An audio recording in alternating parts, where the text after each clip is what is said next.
Bonjour à toutes et à tous, bienvenue dans cette nouvelle vidéo et aujourd'hui nous allons décrypter ensemble les aspects du jeu The Division 2, tout nouvel opus de la série d'Ubisoft qui sortira très bientôt. A noter qu'il s'agit ici seulement de la bêta privée ouverte à certains joueurs présélectionnés et auxquels j'ai pu faire partie. Dans ce nouvel opus, 7 mois se sont écoulés depuis le premier épisode qui se passait à New York et c'est maintenant dans la ville de Washington DC que se déroule l'histoire. Vous allez incarner un agent de la division afin de sauver la ville et empêcher la chute de la société. Développé par Ubisoft Massive et les mêmes équipes que The Division 1, le deuxième volet vous offrira un monde ouvert en ligne avec une expérience de jeu de tir action RPG. En ce qui concerne les environnements, on retrouve l'ADN de la série. En effet, les développeurs ont mis le paquet dans les décors, les bâtiments sont magnifiques, les textures excellentes. Et la quantité incroyable d'éléments de décor vous permet d'interagir avec un maximum d'objets et ainsi de créer une grande diversité de gameplay. La ville est ravagée suite au virus qui s'y est répandu, mais également avec les tempêtes et les inondations qui ont radicalement changé et transformé Washington. A noter également que ce jeu continue de proposer une grande fluidité avec aucune limite de FPS ni de résolution. Mais selon les développeurs, le monde qui vous entoure sera désormais beaucoup plus vivant comparé au premier épisode.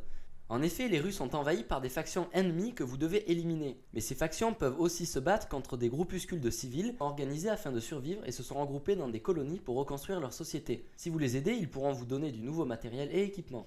L'équipement sera d'ailleurs amélioré dès lors que vous finissez la campagne. Vous aurez accès à de nouvelles spécialisations telles que démolisseur, tireur d'élite et survivaliste. Chaque spécialisation ouvrira un tout nouveau système de progression avec de nouvelles compétences, de nouveaux modes et des talents uniques pour acquérir et maximiser l'efficacité de votre agent dans le rôle que vous avez choisi. Toujours au niveau du gameplay, vous pourrez jouer en solo mais également en coopération avec une équipe de 4 joueurs pour réaliser un large éventail d'activités. En ce qui concerne le endgame qui était très mal vu dans The Division 1, avec une fin de jeu lassante sans grand intérêt, celui-ci est apparemment nettement meilleur. Il y aura de nouveaux défis et systèmes de progression.